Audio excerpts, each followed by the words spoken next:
we build in those behaviors into winning the day?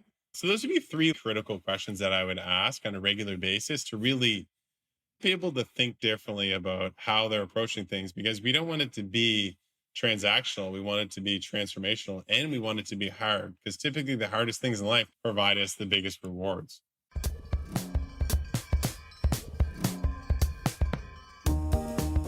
Albert Einstein said, "Don't think about why you question, simply don't stop questioning." Welcome to Curated Questions. I am your host, Ken Woodward. And these questions are not mathematical equations, but rather a resource to encounter personal reflection and growth. As Tupac Shakur stated, even the genius asks questions.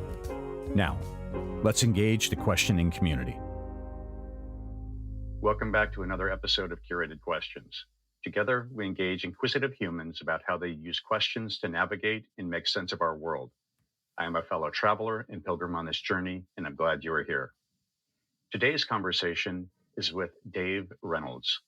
Dave is a serial entrepreneur and the founder and CEO of the Rumin8 Group in Halifax, Nova Scotia, Canada. Rumin8 is dedicated to helping entrepreneurs scale small and medium-sized organizations through executive coaching, performance management tools, organizational design, and learning and development frameworks. With a background in sales leadership, performance management, and succession planning, Dave is passionate about growth acceleration and how asking the right questions yields the best answers. This passion has now been brought to the page with the release of Radicle Growth, Transform into an Unstoppable Leader through Mastering the Art of Questions. Dave introduces a leadership approach emphasizing purposeful questions and meaningful conversations to create a supportive, accountable environment for the leader and their team. When I learned about Dave's leadership approach and emphasis on questions, I knew I wanted to have this conversation and bring his insights to this community. Dave, welcome to Curated Questions. Ken, thanks for having me. I really appreciate being on the show. I'd like to start off with a scene setter of when did you first understand the power of questions? I had my first company that I ended up selling. I got pretty deep into the telecommunications area and had no intention of really taking a job because I had always been on the entrepreneurial journey. And I saw this business as an opportunity to dive in and really have the same control I would have in an entrepreneurial environment. And I had this incredible leader named Pablo, and he really transformed my perspective on what leadership truly was. And I saw a lot of leaders in the past still be successful or unsuccessful by just telling people what they needed to do in all different types and styles. But his approach was generally never tell you what you needed to do. He was always key on asking you what you feel you should be doing. And he would really tailor questions in a way that really forced you into a deep thought, but also, too, he was so good at giving you space to answer, and he wouldn't take anything at a surface level. So he would keep reframing the question until you got to an area where you really feel like you come up with the right solution, or you've got the right next steps, or you've got a certain level of accountability. And he was so good at following up on those answers that you really put ownership over the next steps. And that, for me, just totally changed the way that I thought about questions and the way that I thought about leadership as well. It was painful sometimes, the amount of silence he'd give you, but it forced you to really know that you're not going to get away with surface level responses or saying, yeah, I don't know. How did Pablo give you the space for the deep self-reflection that you mentioned? Pablo's really good at positioning a question methodically to a scenario or situation. And you just knew, just based on his body language and his mannerisms and just his leadership style, he just was not going to give you the answer. And a lot of times when I saw myself and other leaders say, I just don't know, or you give him something you think he wants, and he would reframe, rephrase, and put it back to you. And he might do this 3 or 4 times to really understand the context. And he might share a little rationale around what it looks like. But it totally forced a lot of leaders to change their perspective on how they were leading. So it was interesting because we were solving a problem together, but I saw so much value in that relationship that I started changing my leadership style to emulate his. And I immediately saw a huge transition in my personal growth just by embodying that with the team members I had. Do you have any idea where or how he developed that? Do you know any of that backstory to how Yeah. he fell in love with questions? He was a big learner. He was always listening to podcasts, reading books, but he had a very influential leader. His name is Damon Jones within the organization. And he also shared a leadership style that was very Socratic, very question driven. He had a high standard for what he expected for the people that worked around him or worked with him. And he did it in a way that really forced you out of your comfort zone through questions. I think it was almost that sequence that Damon had shared leadership lessons with Pablo. Pablo shared that with others. So it was one of those things that the knowledge and the systems that he acquired, he was able to distribute and share with the rest of us. I was always inspired by just the amount of silence that he could give and the amount of space that he would give for you to think. A lot of times, even when you got uncomfortable, he would always say, take your time, think about it. No, there's no rush. And then there would be a matter of like giving you the time and space to go. I remember seeing Susan Scott from Fierce Conversations have a quote that said, let silence solve the puzzle. And I always just kept feeling that with Pablo because you get a little bit more deeper into the solution. It felt like two pieces connecting, and then you'd extend it a little bit more. He was really good at saying, and what else? And forcing you to go a little bit deeper into the conversation. You get more pieces connected. And you got to a point where you almost were sweating to get the solution out that by the end of it, you put so much work into it and you really built something bigger than where you started. You put more ownership around making an actual next step on it versus it just being a surface level response and it gets forgot about. So I always appreciated that. You're able to trace back your lineage, if you will, in the use of questions. That's cool. What do you think that Pablo saw in you that you didn't? I think I had a raw talent that he saw in sales and in leadership and just overall drive and passion. But it was a raw talent that needed some refinement. And he really invested in a lot of different people in the organization. He saw a future for me in the organization, something that was bigger than what I saw because I was so focused on selling and developing that he gave me a perspective that I could do more than just running one location or dealing with four or five people. He gave me the perspective that I could do bigger and better things. And so by his investment in me, he always challenged me to think differently about how I approach situations, how I was leading teams, how I was interacting with peers. And that gave me a paradigm shift that I could be in bigger rooms and I could do bigger things. He really did a good job at empowering me to believe that I could really do anything. Did he say at some point, hey, Dave, come on, we got bigger things for you. I think that you've got some potential here. Did he have that kind of overt conversation with you, or was it just pulling you along through the process? Yeah, he was really good at saying, this is what it takes to win in the organization. He was really good at identifying leadership criteria and the DNA of success. He was always really good at having examples and reference points. But I was always a big believer that, and he did this well, and we use this actually in succession planning and consulting, is he would always drop an X, and it was a matter of going, you need these two lines to intersect. It's preparation and opportunity. And so he was really good at going, hey, in our organization, we're constantly growing and we're always developing. We know the path that we're growing on. The opportunities we can't predict, but the areas we can predict is the areas that we're prepared in. He would do a really good job at working on my peer-to-peer communication, how I was leading up, how I was driving stronger levels of accountability, or even modeling certain behaviors in certain environments. And what it was doing was instead of putting a timeline on things, he was investing my preparation. So when the opportunity became available, it became a natural sequence. I even remember lessons where I really felt like I was ready to move up. And he even said, hey, we're still on that preparation journey. It wouldn't be fair for me to put you into an opportunity you're not prepared for and have to move back into another role. I always respected that for him. In some cases where I knew I was prepared and I was ready, he challenged me to say, amazing, I believe you are, but who's taking your replacement? I would always scurry to say this person is saying, hey, perfect. Have you mentored them to perform at the same level you have? It was easy to say, yeah, I think they're going to figure it out. I knew it was a setup question. And he said, hey, take time, train your replacement. And those opportunities are going to be available for you, but don't rush it. I respected him because he had a really good balance between care and candor, where he cared enough about me to be candid and direct with me. And I respected that because sometimes you leave a bit frustrated, but when you really peel back the layers, you knew all of those words and all those questions, were for the right intention. Your process for learning, were you taking copious notes and being able to have some of that accountability coming back?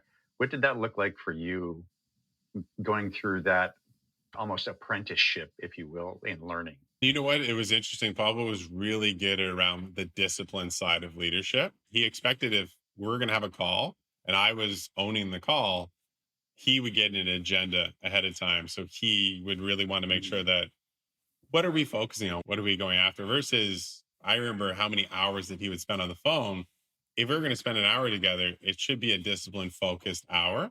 He was very good at making sure that you would go through the whole process of hitting each of those agenda items and then send a recap afterwards on all those key points. Then it would be a matter of what was the most important thing we talked about? What was the commitment we made from the call? What should we be following up on? But I would say something that was really special about Pablo is he was so good at strategy and leadership and really making sure that you were going to grow inside the organization. And we were always, as a team, so adamant to jump in and get into the agenda. And he'd always say, "Oh, just 1 second. How are you doing?" And Mhm. so before you even got into the strategy side, he would always make sure that he would check to see, how are you doing? How's your family? How are the kids? Then we could naturally get into those areas. Even if he wanted to bash me over the head because I didn't do something, we would always say, how are you doing? And it was always a really good personal check in, which I appreciated because that's the care side of how he led. And he could be candid when it makes sense, but really laying into the idea that there was the care side of it. So there was that element that it was, he always asked for structure and discipline. There was actually an activity that he got me to do one time that lasted 2.5 years. And it was when I moved into a new senior role. And he said, here's what I want you to do. I want you to just document what you do each day throughout the week. And then at the end of the week, give me a recap. I had a team of 80 to 100 employees and I toured 4 different provinces. So you can imagine in a day how many things you're doing. So I underestimated initially when I got to the end of the week how long this write up would be, but it was 3,000, 4,000, 5,000 words in some cases. And I would send it off and he would go through it. It was interesting because the initial part is you end up writing about all the things you thought you should be doing versus the things that you were actually doing because you didn't want to send a report of things that you should have done. So it was interesting because writing about it, one, made it more top of mind for me and made me more accountable to those actual behaviors when the situations came about. And that lasted for 2.5 years. I remember looking at my computer and having all of these files of weekly recaps, and it enriched our relationship on how I was growing within the organization. And he shared those with other people throughout the organization, say, hey, here's where his focus point is right now. Look at the development and look at the growth. And if I go back to that X, it really helped me be prepared for not only just moving up in this organization, but being a better leader as a whole. How long were you with the organization and working in that relationship with Pablo? When I sold my organization, the Yeah. first company, I had to give back my cell phone and went to the mall to get a new cell phone. They talked about running a P&L, hiring teams, training. So I was like, you know what, I could do this for a month or two and then I'll jump on to the next business because I had a couple other ideas. 10 years later, I was running Um, Eastern Canada and helping transform some other divisions. But the leadership team and the company as a whole just invested hand over fist into the leadership teams. So it was an area where I just developed and grew, and they invested a lot in different programs. So I would say I wouldn't be where I'm at today if I didn't spend that time in that organization. But it was over a 10-year period. And I would say after the first month, maybe 2 months into the organization, the division I was running was fairly new when I was a senior manager there.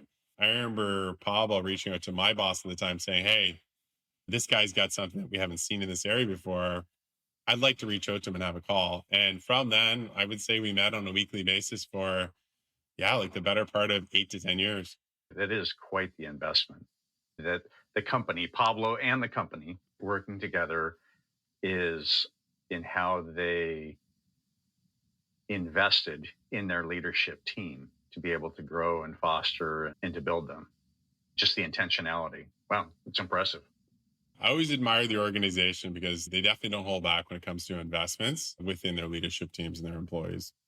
Now, assuming that you've taken all of these lessons learned and then working those into your company, Rumin8. And for audience members, I want to mention spelling on Rumin8. It's Rumin, and then the eight at the end is the letter eight, not ATE. We'll talk about creative spelling of words here shortly as well with Absolutely. your book. In the intro, I'd mentioned that you're helping companies with leadership, with succession planning, and the like. What other kind of things are you doing at Ruminate, and how are you using questions strategically, or how are you taking those lessons learned from your previous experience and then dumping those into Ruminate? We work with organizations all over the world, really, and I would say industry agnostic. Questions are the things that allow us to be in multiple industries from like law to fintech to engineering to forestry or construction is that we think very Socratically when we work with an organization. So sometimes the less we know, the more we can help because we're not going to bring in some of those personal biases that might be there. So the best way I could always explain what it's like working with our organization is that when we approach a project or a strategy or a company, it's like dumping out a puzzle on the table. A lot of the times, half those pieces aren't flipped over. We come in with a really designed set of questions on flipping those pieces over. And then, like any puzzle, you start seeing where all the pieces are, all the data points. And you start thinking about, okay, how do I want to start putting this together? And there's a lot of elements that are in sequence that where you want to start and where you want to finish or how you want to continue. And we do that with the customer instead of for the customer. I think that that's the critical part is that when we're using questions in a strategic way, we're getting the data and the answers from the customer versus a lot of times you will have some people come in and do some analysis and there is some assumptions that are made on what the real data is there. Then they're prescribing a strategy versus when I do it with customers, they really own the truth and they own the reality because they're the ones that are providing it.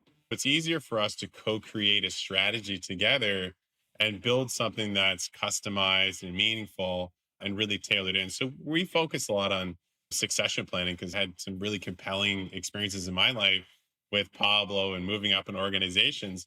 And we really focus with organizations, even enterprise level organizations that have several thousand employees on do they know what their next role is? Is it clear? Do they have a plan? Is there a support? So similar like that investment I got from Pablo, how many people inside of the organization are giving a similar investment when it's so easy to say, I just don't have time? In reality, we work a lot in succession planning, performance management, customized learning development programs, but really predominantly a lot of coaching because we just know the value of coaching. I've had that personally in my life, but the organizations we work with, just giving that tailored set of questions and meeting on a weekly cadence or whatever the cadence might be, the ROI is massive because more people are opening up and getting to be more vulnerable, more transparent, and they're able to put more of the truth on the table. We're really excited about that working with organizations all over the world because generally the feedback is that this feels different than any other consultancy that we've worked with. Hey, I've never been asked that question before. So the beauty of asking a question that they haven't been asked before, and we get this a lot, is that when they say something, I kind of have a pause moment and saying, is that the first time that you've said that? Or is that the first time that we vocalized that? Because in so many cases, people are internalizing and thinking through things that they're not talking about it. So we try and do really good at getting people to open up. So we'll get a lot of CEOs saying, hey, that VP's never said that to me, and I've worked with them for 20 years. We try and use questions as almost like a set of keys that goes through a certain amount of doors to get to the area we need to be. I would put a lot of value into the questions that we're asking and how we sequence those through and staying away from being service level and getting really into some of those roots of where we want to go and where we want to grow. Let's talk about your process and peel back a little bit. Hmm. How is it that you choose the questions that you choose, or how have you landed on this refined list of questions? And what drove the intentionality? What were the things that went into saying, I find this one works over here, this one doesn't, or this is not as effective? What is your process for really understanding and getting to the most powerful questions that you can? Any time that we engage a new project, we spend at least 2 to 3 weeks and sometimes up to 4 weeks on just the discovery phase. And what that discovery phase is, we get hired to come in and solve a problem or achieve an objective. We try and nail down what's surrounding that objective? What are some of the symptoms outside of the root cause that we're going after? So what we do is we tailor the questions to start very broad, how they're measuring things inside of their organization. What does the current coaching culture look like? And we want them to talk at a higher level. And then what we'll do is ask things that are more specific on how often are coaching conversations happening? Is there a specific KPI that they're talking about? How are people measuring success? And in some cases, what we try and get is some of the truths out of the conversation is in some cases there's inconsistency in a lot of way things are done from division to division. I would say the goal is to get as much of the truth on the table as possible and then get them to kind of own some of those truths. And then what we can do is we can take a step back after that, even 4 to 6 week period of discovery and identify what didn't we know before we started that we know now, and why is that data important to the objective that we want to accomplish. And so sometimes what it does is it may extend or enlarge the project, but we're solving a bigger problem. But it also might narrow the focus a little bit more on what we're actually trying to solve versus what we think we're trying to solve, which is great because it gives the customer and the clients a different set of lenses also on how we want to approach solving the problem. Where predominantly they may have said, hey, you come in and you solve the problem versus, hey, let's solve this problem together. We're creating something that's going to be here 2 or 3 years from now versus I solve a problem and then when I leave, the problem reoccurs. Our goal is always to say, how do we do something long lasting and long term? Do you have a set of questions that you always go in with? And just imagining if you've done this 100, 200, 300 times, it seems as though you'd have a framework going in and you're not blank whiteboard. Have you found different sets of questions are applicable for, oh, we've run into this problem previously. If we go at this issue and with this particular set of questions, we've found historically this can help with some breakthroughs and the like. Do you find that that's the case? Yeah, there's definitely a set of questions. I would say that we always leave a certain percentage open for flexibility and customization based on the industry or the design of the company or kind of the stage of growth that they're at. But I would say that we try and use the set of questions in a process we call our 4 Ps. So we draw 4 quadrants typically when we're working with the clients, and we take the questions down that way is that we look at people, process, performance, and product and service as well. And it's interesting because we look at those as the elements that build up our question set. So we'll look at where the people elements are within the organization. We look at where the process development set is in the organization and then the performance. And it's great because what we start doing is we start taking the set of questions, and instead of it feel like it's just a list of questions, it's a matter of going, how are the people connected to process and how is process connected to performance and how is performance connected to product? And there's a multi-dimensional approach, but what we start doing is we start connecting some of those questions and responses and data points together in a way that we start seeing the relationship of what's happening. And that's really where we start seeing a bit of the magic come together, asking those set of questions in those particular 4 quadrants. Going back on a curiosity point that I had here, organizations making the transition from not regularly having a questioning environment where they might do semi-annual and annual reviews Mhm. to shifting to having this more of a coaching or mentoring relationship throughout the organization. How have you seen that change the organizations? Because now they're using these relationships, they're using these questions. What do those changes look like? No, that's great. And we see this probably as one of our biggest outcomes when we work with organizations. And I would think of right away a fintech that we've worked with for years.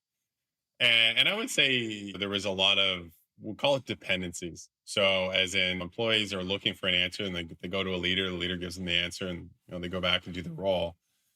But that became the bottleneck for efficiency and capacity. So when we came in initially, the first iteration was we did a communications workshop on navigating difficult conversations, the artwork around questions.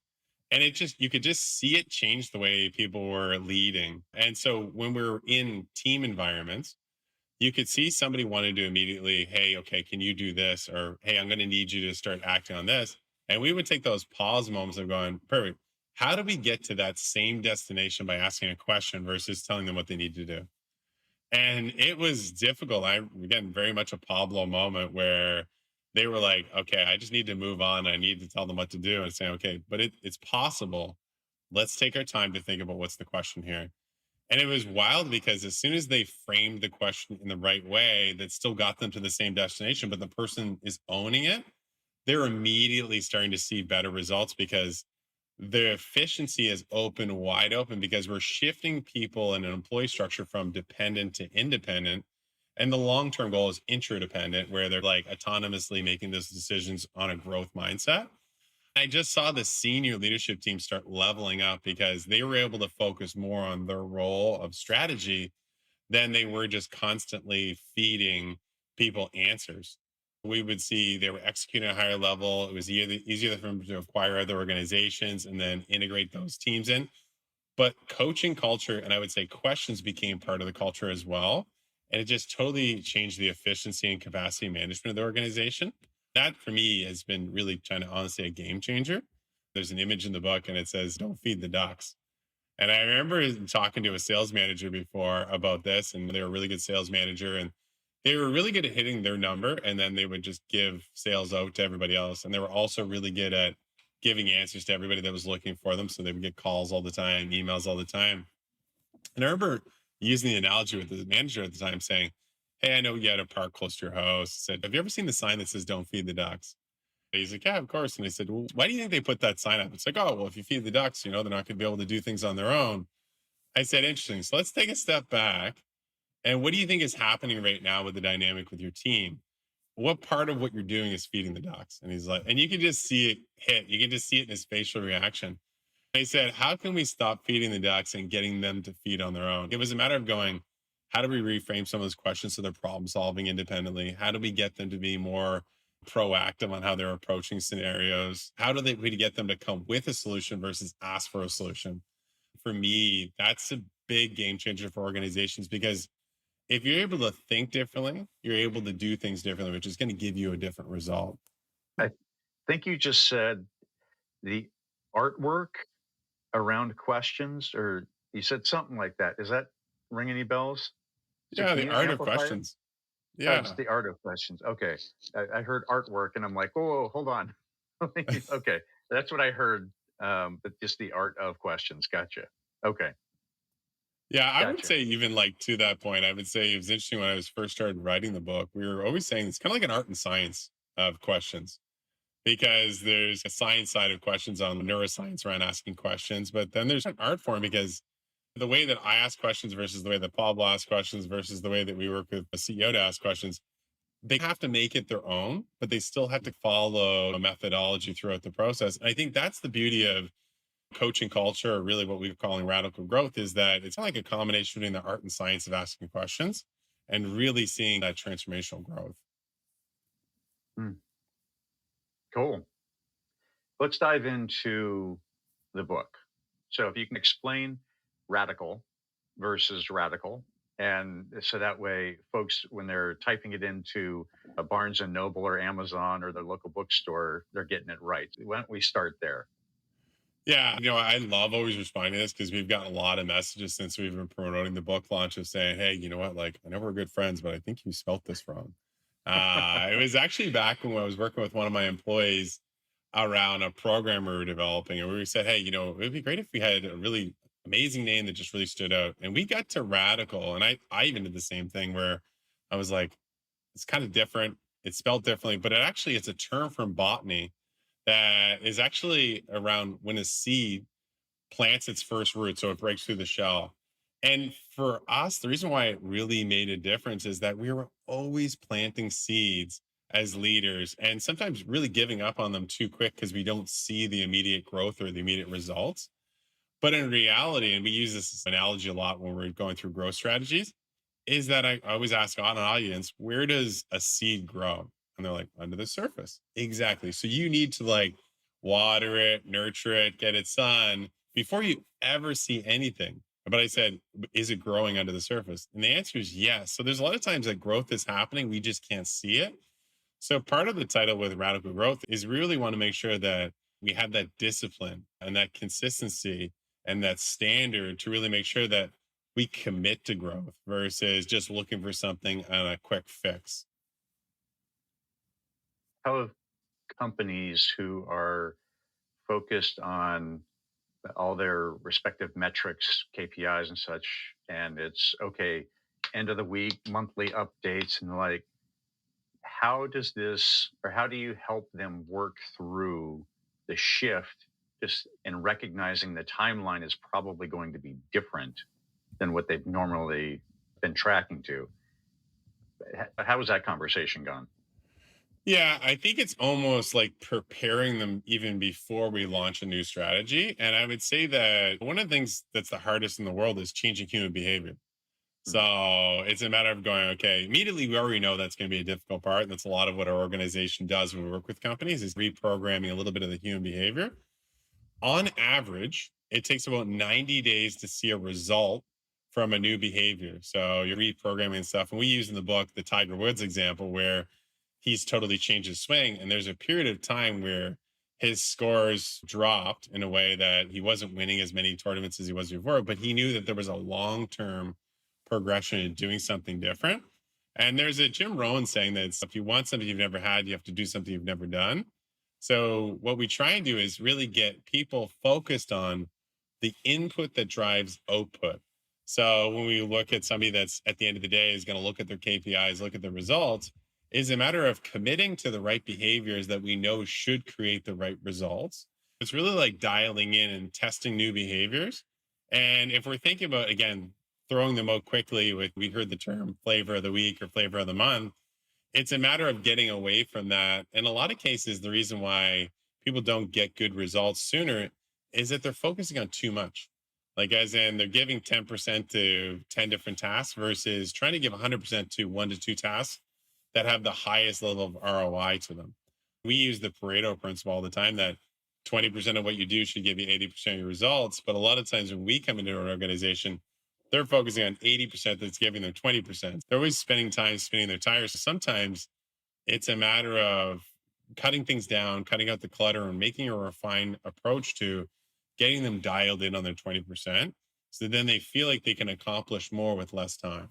Seems like that would be just really being able to make the impact. That'd be a good thing.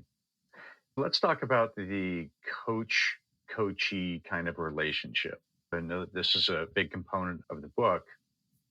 How does the conversation go in helping a organization go from whatever they've been doing historically Mhm. to really this being a part of the culture? But what does that look like? Yeah, and I think this is an area that we really want to continue to keep investing in and keep owning some of the narrative and the market on that. We keep using the term coaching culture. And I think that that's predominantly what we want to influence as a whole. Because a lot of cases, we will talk to executives or we'll talk to leaders and we say, tell me a little bit about where you learned your leadership style. It's kind of like, a little bit of here, 5 years over here, 7 years with this company. And what you are is you're an output of a bunch of different leaders with a bunch of different perspectives and a bunch of different styles. It's like that Play-Doh ball that has a bunch of different colors on it all mashed together. And sometimes there's nothing wrong with that because sometimes it adds diversity into the leadership style and coaching. But the challenge is there's nothing consistent about it. The goal is that we want to provide consistency with coaching culture. So there's a methodology for the leaders to follow that they can still add their components that are customized to them that still makes it personal. But when we get people to have a consistent coaching environment, the elevated amount of growth that we see in the employee engagement, the retention, the performance, it's no doubt inevitable to see in the 3 to 6 months once we implement these programs. Reason being is when we actually do the discovery, we find out there's no consistent methodology for coaching. Coaching doesn't happen as often as people think. There's no visibility, so there's no traceability around having those systems.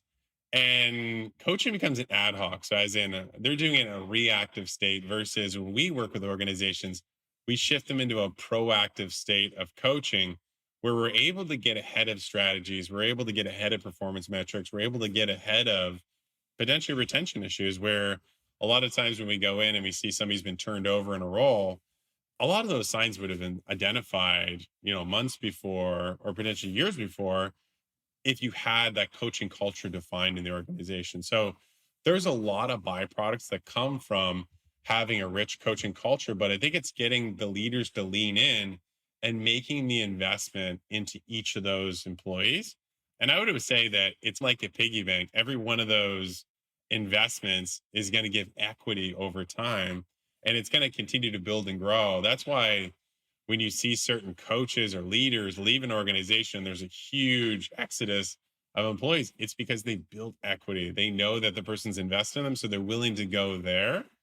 But there's a really unmeasured skill within coaching, and I would apply this over to sports. Is that why is it that the team hasn't changed any of the players, but they change the coach and then they start winning more games?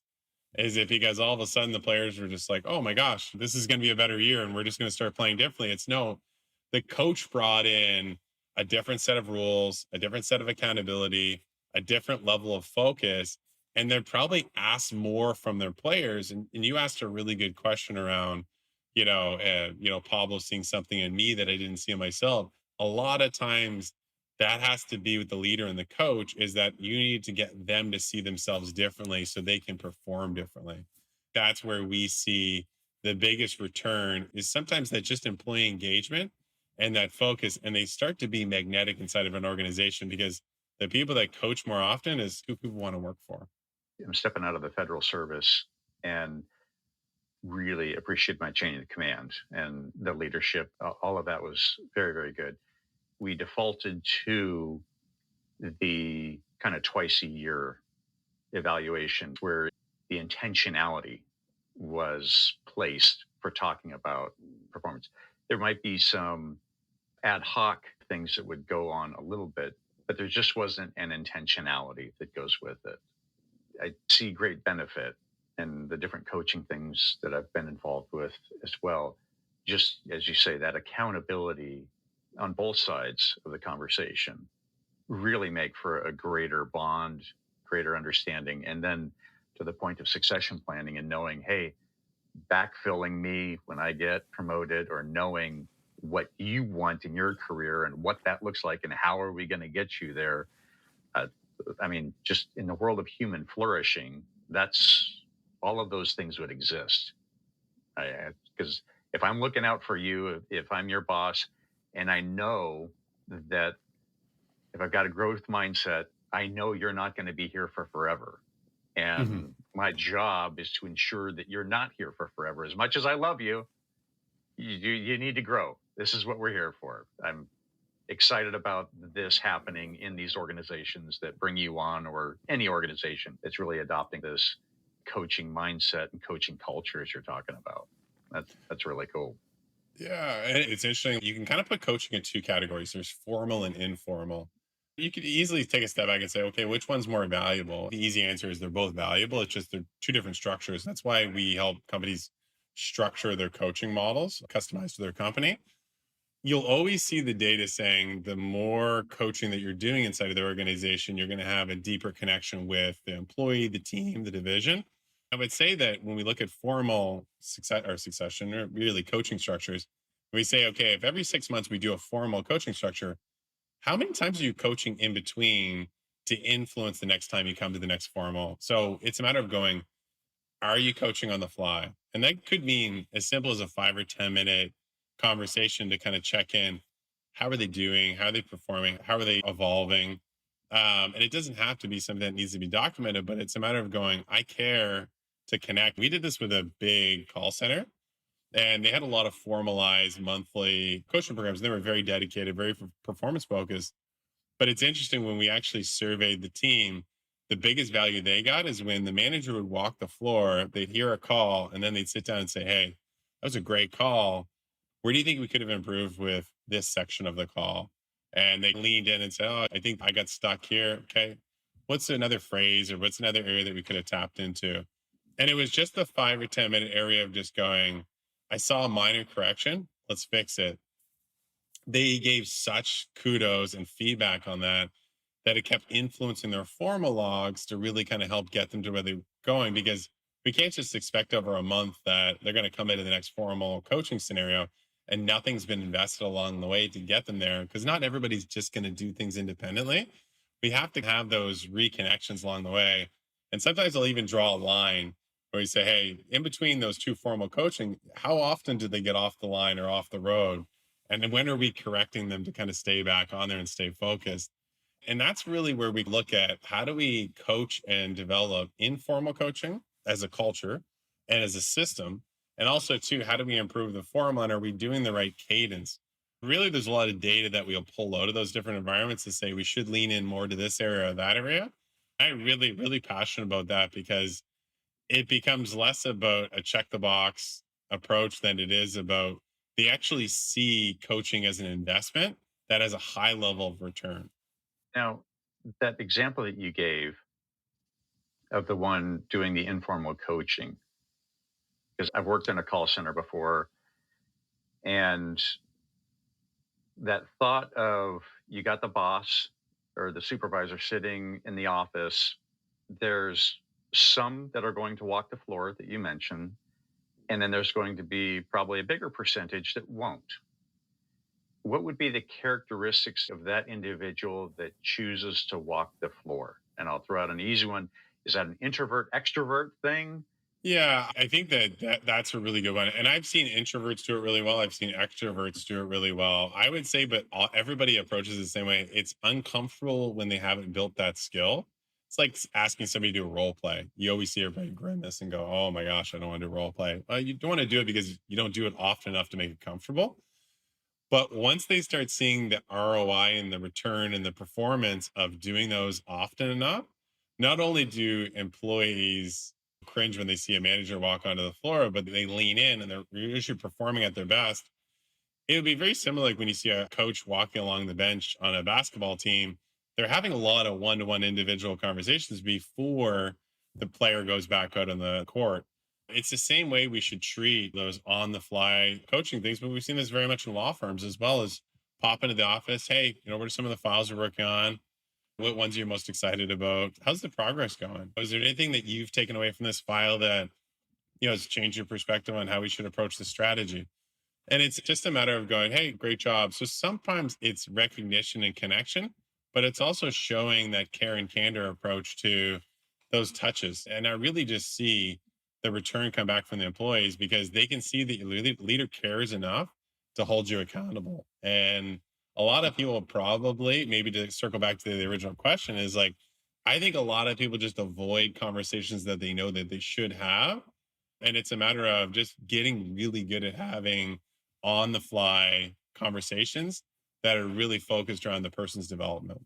The question came to mind of, am I leaning into the uncomfortable conversations that I know I must have just on a daily basis? Is that a part of just who I am? Just as a self check to think of those scenarios of, I don't want to have this conversation for whatever reason, but it's as a personal self check in my organization. How often am I having these conversations? If I'm only waiting until the biannual, you're missing opportunity both for yourself and the organization. And so, Agreed. yeah, just love that. The idea of kind of that pulse check of how many times have I been uncomfortable this week?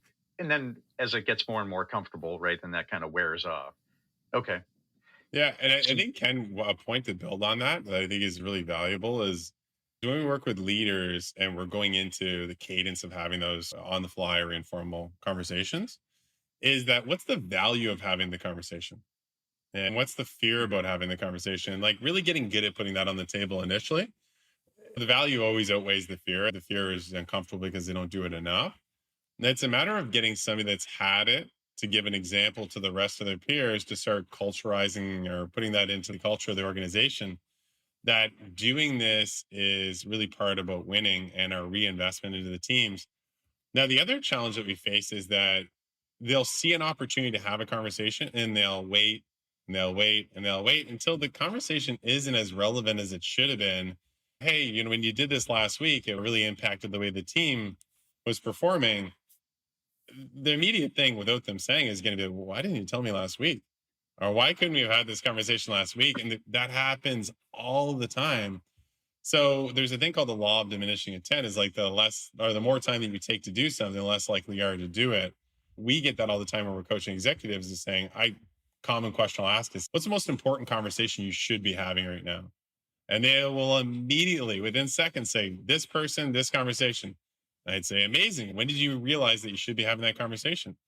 And they'll say, 2 weeks ago, 3 weeks ago, 5 days ago. And I'm like, okay. And even though I know what the answer is going to be, I'm going to say, how's that conversation gone? I haven't had it yet. And it's like, okay, well, how is the person going to react now that there's this much delay? Again, we can still have the conversation, but it's the saying that I have always pegged whenever we do communication workshops is, more relationships have ended by what wasn't said than what was said. People care when somebody's honest with them and tell them what they need to hear, or making the investment into just saying, hey, I want to make sure that we have this conversation and go through it, because then it shares the idea that I want to see you get better. I want to be a leader that connects with you when I see the time is right. That is impactful. I'd heard it or learned many years ago that specific encouragements or corrections, that's where the power is. To say, hey, you're doing great. Okay, thanks.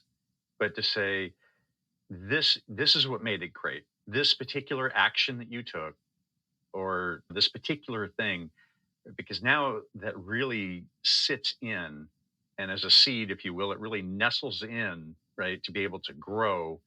Or if it's a form of correction, then it's like, okay, it's not to say you're bad, it's this particular thing.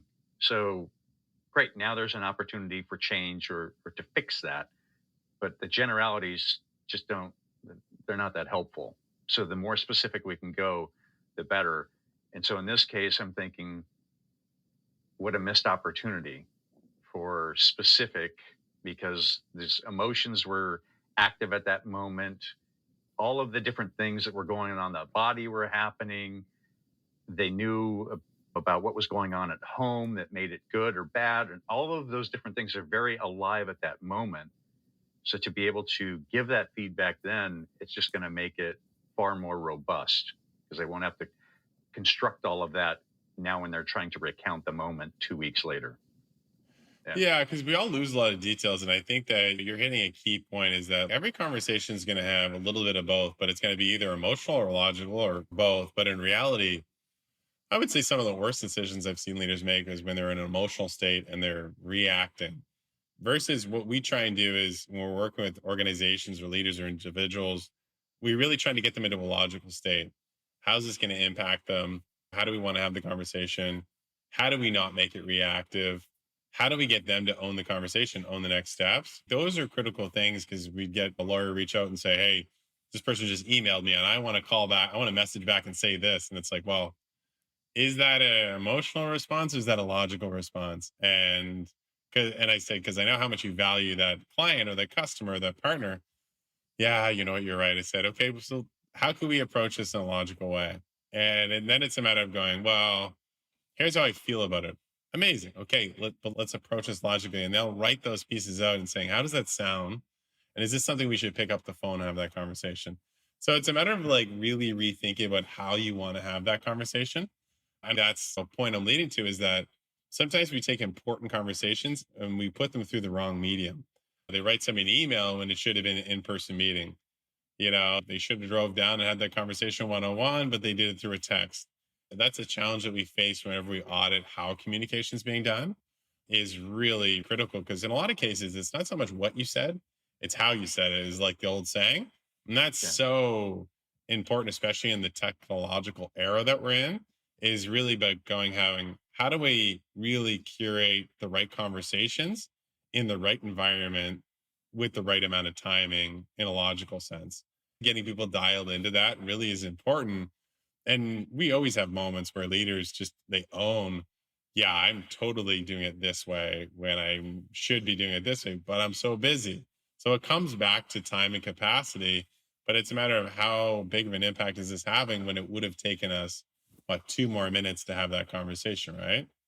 Mm. And we see this commonly with people that make mistakes or they run into an issue is they're just like quick response, need to correct this, need to fix this, but they're not actually giving them the time to go through it or problem solve or prevent it from happening again. And then in some cases they start seeing the same errors happening again. It's like, well, we didn't take the time to parking lot and have the conversation. Now we're spending more time by solving the same problem. And it's like the old saying, if a mistake made twice is a decision. Well, you're giving a team member an opportunity to make the same mistake over and over again because you haven't taken the time to invest in that one-to-one coaching culture style moment. How does a coach move past boilerplate questions and foster genuine curiosity in the coaching relationship? You had talked a little bit about the follow up questions. How can you do that intentionally to really foster the curiosity such that those follow up questions are genuine and not just rote questions that I read in a book someplace? Yeah. The first thing is like anybody could grab a set of questions and then run through it with an employee that they don't have equity with or a relationship with. And they're going to get something back because just generally asking a question is going to give a response. It just depends on what the quality of that response is going to be, is based on how committed are you to actually getting the answer. And so what I mean is that you questions and answers are like a string.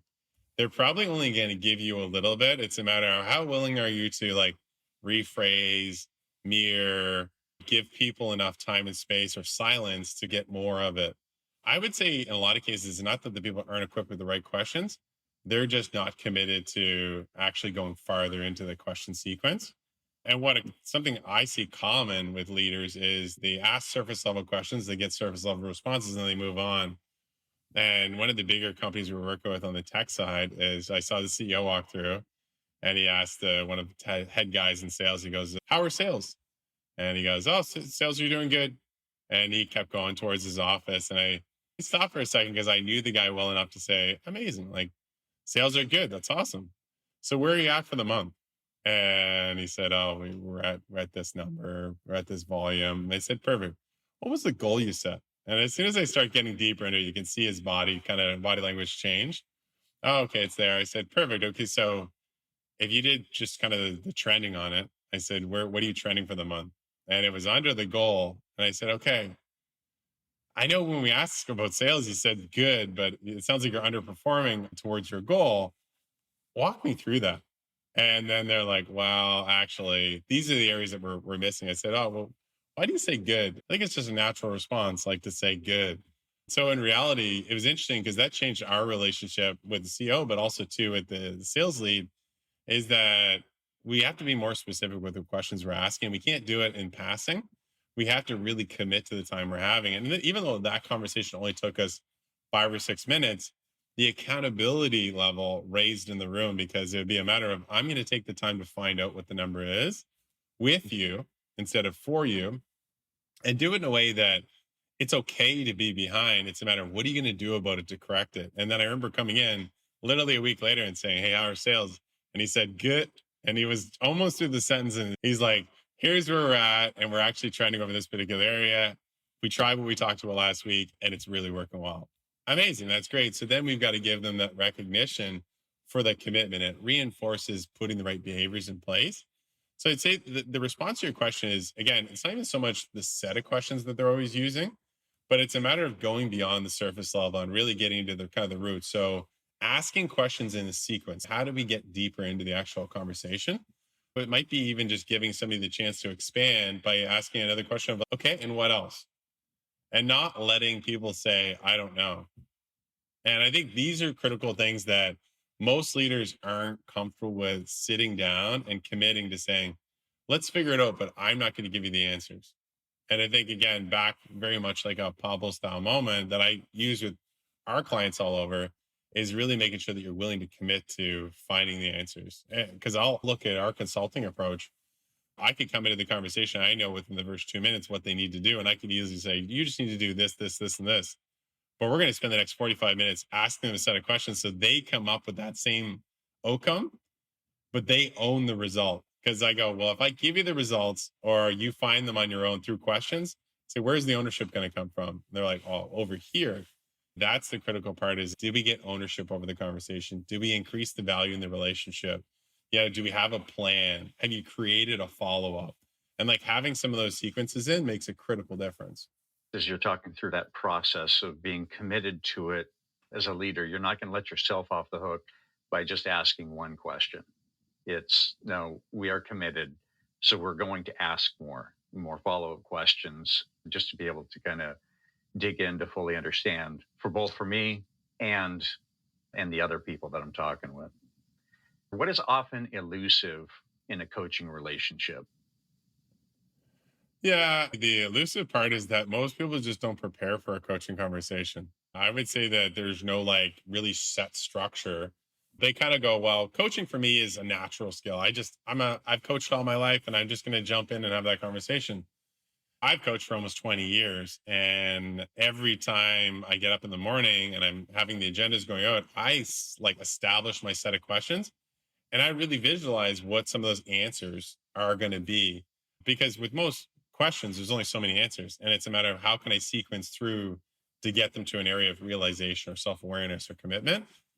Now, the other people that are saying, oh, I'm a natural coach, I can coach on the fly, I watch them coach because we observe all the time. And somebody gives them a response that they weren't prepared for, and they start going all over the place and they're just not prepared for it.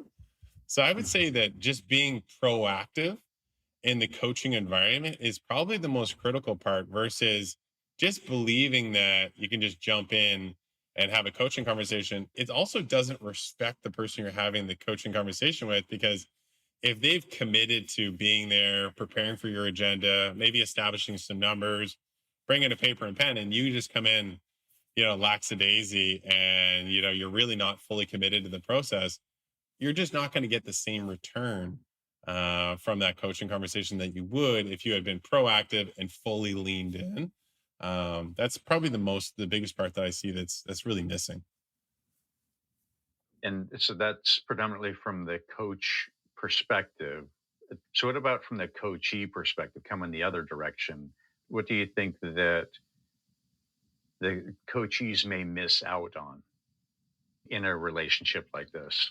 Yeah, this is interesting because this is probably where you almost have to set the standard. You have to set the expectations.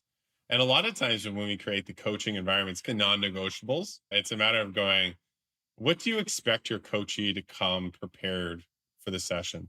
So if there was a commitment made that they've completed it and they've prepared something to demonstrate or show, and typically it's you got to show up on time, you got to show commitment level. It's a matter of is the coach willing to hold the coachee accountable for not doing that? And there's been certain scenarios where we're coaching somebody and saying, hey, you haven't put the time in to have this hour. I'm going to just waive this session into the next week until we can get these areas completed. And so I would say the coaches don't miss it because they do the same thing that other coach was saying is more they come in, it's like, it's something I have to do versus something I want to do. And so I had a fairly big law firm where you could just see the lawyer was just showing up. They were just showing up to show up and gave very little and just didn't want to participate. So I got to the point where I said, hey, you know what? This is not a good use of your time. And it's not a good use of my time because one, you're not doing any of the tasks we're talking about. Everything you're saying is surface level. You don't want to communicate to it. And you don't want to try or test anything else outside of it. I said, let's just put somebody else into the program that they're invested into, and I'll let you do your thing. And it was interesting because they were offended. They felt disrespected. But it was interesting. I said, hey, this isn't me. I show up every week with an agenda, a focus item, and I follow up with you. I know where I'm at in this relationship. Where are you at in this relationship? And I said, if you don't want support that the company's invested into, then let's not do it. Or maybe there's somebody else to do it for you. It was interesting. The next message I got the next day was, hey, I feel really bad about how I've approached the situation. I'd like if you gave me another couple opportunities to lean into this process. Totally different attitude, totally different sense of awareness, being way more vulnerable, way more committed. And we did it in their terms. They didn't want two or three things, and we just generally don't do that. It's one thing. Execute one thing. Let's go through that, but be honest with yourself. Be transparent. That particular person became partner in their organization, and it's funny when they started the coaching conversation, like the journey. They were like, you know what? I'm probably not going to be a lawyer. I've got an engineering degree. I think I'm going to go back to engineering. And now they're a couple of weeks ago, we worked on a project together and they're really, really, really successful. But they had to go through that level of discomfort to get to the level of growth. But somebody had to hold them accountable enough to make them honest with themselves to really show up. And I would say that if the coachee doesn't show up, you're just not going to get the same level of intensity from that process. It really is leaning in to take advantage of this opportunity and to really make the most of it. Mm. Big time. A lot of times I'll say, hey, you know what? You're going to own half of this call or this meeting. I want you to come in with 2 to 3 questions that you're trying to solve. And so sometimes I'll hand it back over to them to be somebody that brings the agenda to the table. And a lot of times that really helps shift the energy level. And I think it's great because then it's a matter of going, where are they thinking right now about their growth strategy? And that's a really critical part. And even to go back to the original example and even where the coaching needs to be to get the most out of the coaching relationship is we look at the acronym that we have in the book called FIT, which is frequency, intensity, and technique. Well, frequency could be there. Like we could be meeting on a weekly basis, and that's great. And the technique on the coach area might be there. But if the intensity is not there on both sides, you're just not going to get those sparks or that excitement or the power to go off the call and just take action right away. And I would say that's probably one of the biggest messages we get from our clients is, oh my gosh, I left the call and I'm just energized. It can't be just because I showed up with a certain level of intensity. It has to be intensity on both sides that you're willing to solve something special and really do something incredible. And that's a really, really critical element to the coaching dynamic as a whole. What questions do you think might be underutilized? But I feel like it's a common question, but probably doesn't get asked enough is how do you measure success? The reason why I think it's an important question probably doesn't get utilized enough or it doesn't get it asked authentically enough and really get into what it actually means is because how you're measuring success is kind of like how you're motivated. It's going to be different for each person. Some people might be measuring success based on how much money they're making. It might be that they're living a purpose driven business or they've got balance between work and life. But it's interesting about going, why is that important and how often are you measuring it? And are you successful right now? If we had to measure. And so it's a matter of like keeping them honest to how they're measuring success. Also, too, I would say we're always avoiding something. So I always ask the question is what's the one thing that you're not doing that if you were doing, you would see more growth and progress? And they immediately just say this. And it's saying, okay, why are we avoiding it? What's the challenge? And it could be outbound calls. It could be posting videos on social media. It could be, it's always the things that they know they should be doing that they're making a decision not to. I feel like those questions are really good because it allows us to commit to something and then lean into something and then follow up on it. A lot of times when people do it, they immediately see a great result from it and say, okay, the thing we've been avoiding that gave us a great result, how do we make it consistent? And then I would go back to the Pareto principle. And this is an important one when we work with a lot of performance driven organizations is that I always say, what's the one behavior that you do on a regular basis that has the highest level of ROI? Like, as in, what's that thing you do that gives you the most growth? And a lot of people are going, oh, they don't know because they do a lot of different things. So it's kind of like the Jim Collins side is like the enemy of great is good. Well, they do a lot of good things. It's not, they're always focusing on what's my great thing. And sometimes it will take us time to distill it down and find it. But then when we do, we can build a rhythm and a cadence for repeatability and really driving that one down. So we share a concept of what does winning the day look like? And typically we build in those behaviors into winning the day. So those would be three like really critical questions that I would ask on a regular basis to really be able to think differently about how they're approaching things because we don't want it to be transactional. We want it to be transformational and we want it to be hard because typically the hardest things in life typically provide us the biggest rewards. Appreciate driving back to the Pareto principle. Because even when you were describing that second question, I was like, that is very much driving back to where are you bringing the most value? What is your secret sauce that you bring to the table? We're all unique and we have our different strengths. What does that look like? How are we positioning ourselves to unleash that every day such that the world is a better place as a result of us showing up with this talent and skill? What kind of questions do you carry with you and revisit that are just a part of who you are? It's interesting. I've always appreciated probably when I went back to early days of university when we were looking at SWOT analysis. So like strengths, weaknesses, opportunities, and threats. I would probably try and get people to really lean in and say, what are your biggest strengths and why? So if you walked into a room, what would you say you would stand out, having a certain characteristic or skill? Most people are very uncomfortable talking about what they're great at, but it's a matter of how did you get strong in that area? How are you evaluating your strength? Like, how are you utilizing your strength? And it's interesting to dive into the strength category because a lot of times, if you get into a weakness, it's not a matter of how can I make my weakness my strength. That's kind of the opposite. How do I make my strength better? As in, how can I optimize it more? And also, too, I would say, how many people have you shared that strength with that could learn from you in that particular category? Because the best way for us to learn is to teach. So I try and to get leaders to teach really well. So we do a lot of knowledge transfer workshops.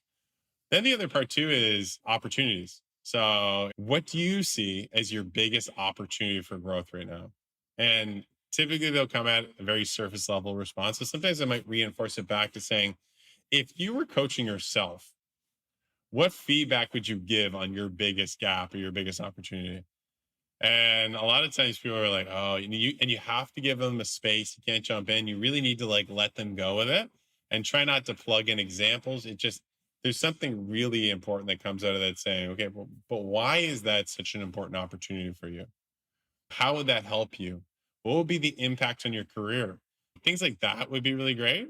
And then another question that I find is really, really good that we use all the time because we're taking leadership teams and we're teaching them coaching and we're taking them through these different methodologies. A lot of times in the first class, we'll always say, hey, you know what? Why is coaching important in your role? Why is it important to you? And we'll get like your easy, stuff that comes to the surface level of, oh, I'm going to hit bigger targets. I'm going to have bigger influence over my teams. The question that I find is most important is asking who benefits from you being a better coach.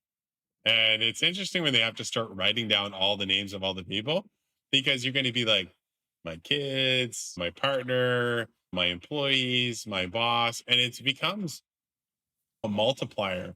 And I think that that one's always really important. And there's probably different questions you ask like that. Is that sometimes it feels like a one-to-one response sometimes to the questions, but sometimes when you use questions that allow people to see things in multiples, allows them to see a higher value for that. And then also just getting them to commit to behavior. So similar to the other question is asking them, if you were to master that skill, how would that help you within this organization or beyond? And really going through that. And then I would probably circle back to the other question is what's a conversation that you're not having that you should be having and with who? And those are big conversations because it gets into the relationship dynamic. It's a matter of people avoiding each other. It's a matter of how important that is. And I would say that that question has probably transformed more relationships in my career just by asking it. Reason being is like, I always have to circle back on that conversation and saying, okay, we prepared the questions. You got the agenda. How did the conversation go? And there's this sense of relief of 1,000 pounds off their shoulders. And it's totally enhanced the relationship. The very few times has it been very high level of pushback. It's just been one of those things of, oh my gosh, I should have did this a year ago. I should have did this 2 years ago. And so we feel really beneficial by not forcing people to have more meaningful conversations, but influence them to think differently about the conversations that they should be having versus the ones they're avoiding and really going through that area. There was a French gentleman that we were talking on a communication strategy seminar, and he was saying, oh, we have a saying called the fish is under the table. I said, oh, what does that mean? He said, well, it's like every organization has a fish under the table. It's a matter of how quickly can you get the fish on the table and have that conversation. And he said, because here's the thing. If the fish is under the table, everybody knows it's there because they can smell it. And the longer it's under the table, the worse it gets. Organizations that are getting good at getting the fish on the table are able to be more agile, they're able to move quicker. And communication is very much a care candor environment, but telling people what they need to hear versus what they want to hear. And they just get really, really more things done. And they're just more connected as an organization. They're able to collaborate, not just in their division, but cross functionally within companies. And that really makes them operate at a whole different level. Yeah, love those kinds of stories of just being able to say, yeah, what's the fish? Let's get it on the table in just that very succinct manner to be able to bring that up that the culture knows. We know what that means. Let's go after it. Yeah, It's interesting, beautiful. Ken. We do a lot of like stakeholder management. And it's interesting when you ask that question because we think sometimes when we say, oh, the fish is on the table internally in our organization, and we do a stakeholder journey map, and we'll start talking about stakeholder management and saying, okay, everybody write down a fish that's under the table for their stakeholder that they're working with right now, or a vendor or an external entity. And it's wild the amount of things that they haven't talked about that they should be talking about. And it's a matter of going, okay, how do you want to approach that relationship? And it's great because it's a win-win because they're doing business back and forth, but they're not talking about the things they need to talk about that's going to help enrich the relationship. And helping companies engage their stakeholders differently has totally transformed the way that they operate as an organization. And something that we got feedback on and going, can you come back and do that again with our executive team on stakeholder management? But let's make sure we get that fish under the table question. We really want to make sure we get them to own that. And it's something that really gets a lot of traction, but really the follow-up mechanism to really making sure those conversations happen are really the critical part. Because it's easy to say you're going to have that conversation. It's a matter of, do you have a system that holds you accountable for having that conversation? Now that your book is out, as this hits the airwaves, what is something that you're hoping that, or the impact that you're really hoping that it makes? It depends on who the reader is. I mean, I think the goal is that you're going to get a lot of people that aspire to be a leader, aspire to have influence, or people that are in leadership roles. Even just if it's a self reflection moment to say, how am I leading today? How could I lead differently through radical growth approach and really thinking differently about how you approach discovery, self reflection, or self awareness, focus, or commitment? And do I have the right follow up systems? I think the goal is really going, there's something here that's probably going to give me a different approach to leading. I think that's the biggest goal is really just getting people to put value around the questions, the way that I see them, the way that we've had even our clients benefit those questions, define the answers that they need. Even just asking themselves almost that check thing that I used as an example is saying, once you get catch yourself saying, you're going to tell somebody what to do, just saying, how can I ask a question? How can I turn this into a question? How can I lead with questions versus telling people what they need to do?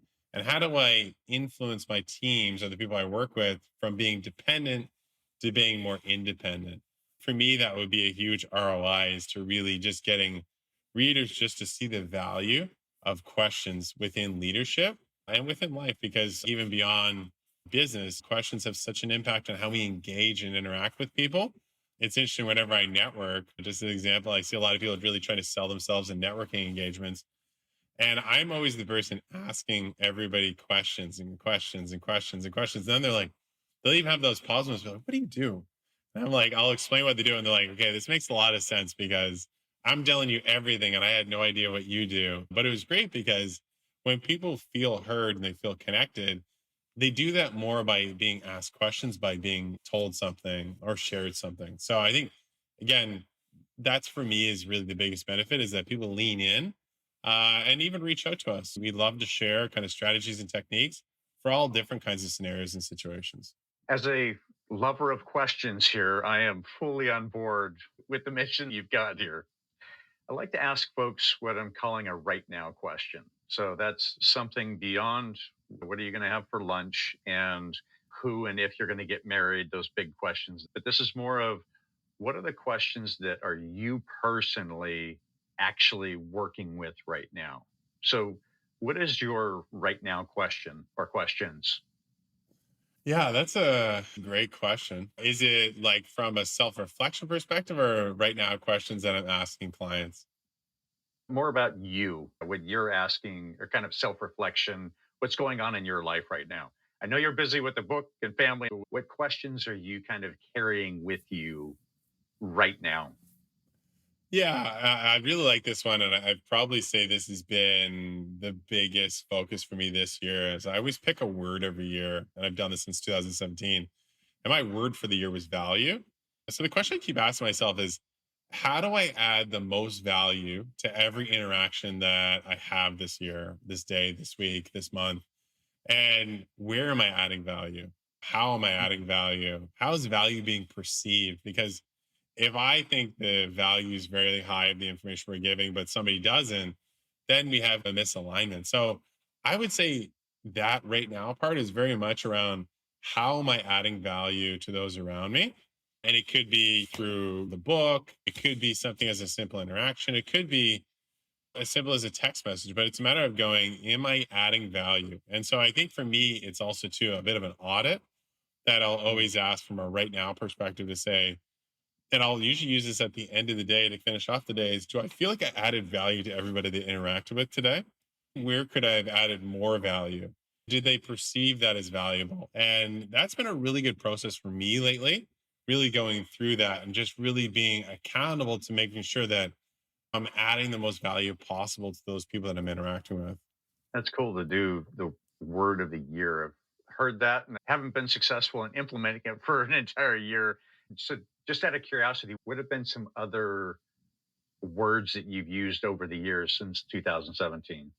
Yeah, my first word actually was potential. The reason why I use potential and the way the process works is it has to mean something more than just the word. It's got to be a feeling, a meaning, a purpose. Hmm. So potential for me was when I was really diving deep into consulting and expanding, the beauty was potential is endless. So sometimes when I was thinking about a strategy or I was creating a program or approaching a new client, I would keep saying potential, potential, potential, potential. So it's a reminder for me that I really, really have all the potential in the world to continue to grow and expand. I think 2018 was influence. I realized that influence for me was really up to me in a lot of cases to really have the highest level of influence over those people that I was working with. I really, really leaned into that as much as possible, went through the year. And I had other years where I was going through major change that year. And I just knew there was going to be massive changes, shifting markets, shifting industries, shifting processes, doing some growth. And so I kept coming back to change. And change is a good feeling as you're going through. And it's just like I had a year where I had maximized. I really wanted to make sure that everything I did was I really wanted to make sure I maximized the relationship, maximize, the service they were getting, maximize the conversation.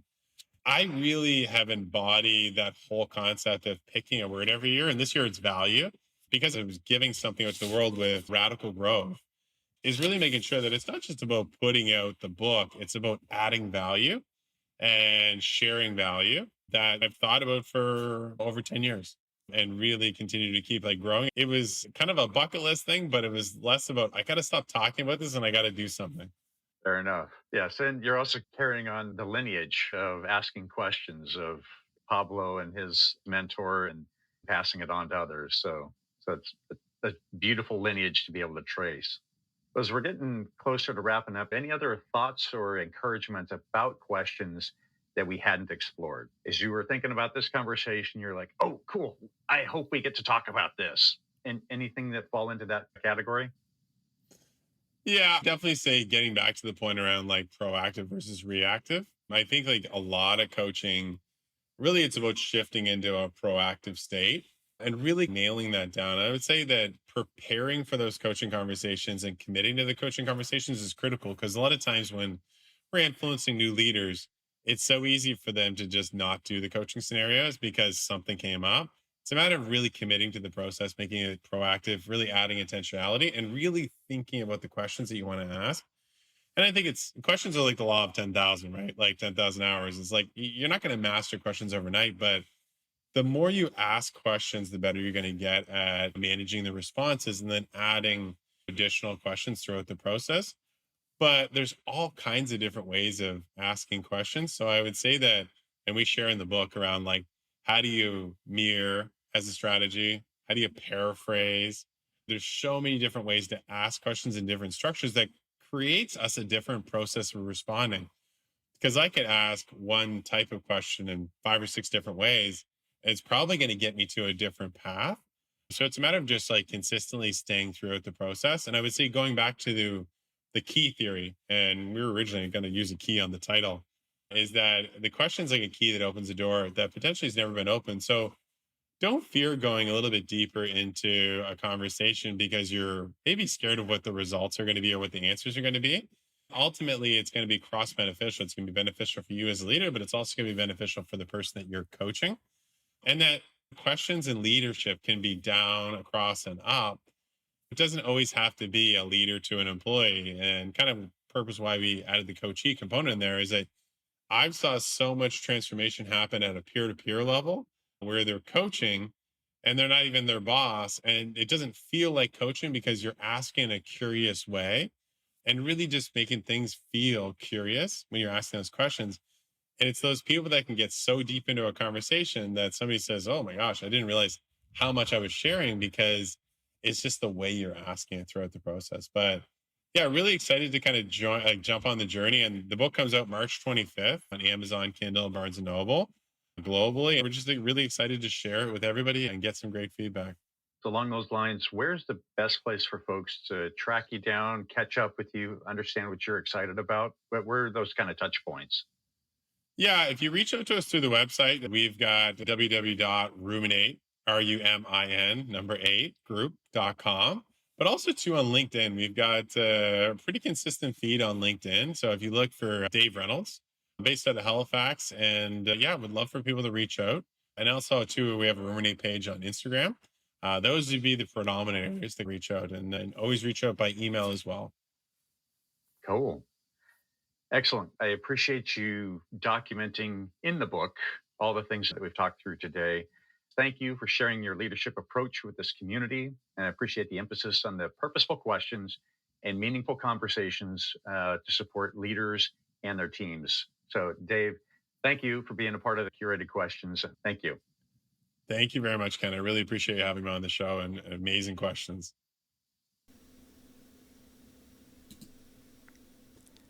After re-listening to this conversation, I offer the following observations from this episode. I hope you have your own favorite moments, questions, quotes, and takeaways. Number 1, questions transform leadership from directive to developmental. Dave explained through his experiences with Pablo Bataro that effective questions shift leaders from telling people what to do to helping them discover solutions themselves. This creates ownership, builds capacity, and transforms organizations from a dependency culture to independence. When leaders ask rather than tell, they remove themselves as bottlenecks and empower their teams to grow. Number 2, the most potent questions require commitment to silence and depth. Surface-level questions yield surface-level answers. True transformation happens when leaders commit to going deeper, asking follow-up questions, embracing uncomfortable silences, and refusing to accept "I don't know" as an answer. Dave shared it's not even so much the set of questions that we're always using, but it's a matter of going beyond the surface level to really getting to the roots. Number 3, questions reveal the, quote, fish under the table. People often avoid the most valuable questions, the conversations they know they should have but aren't having.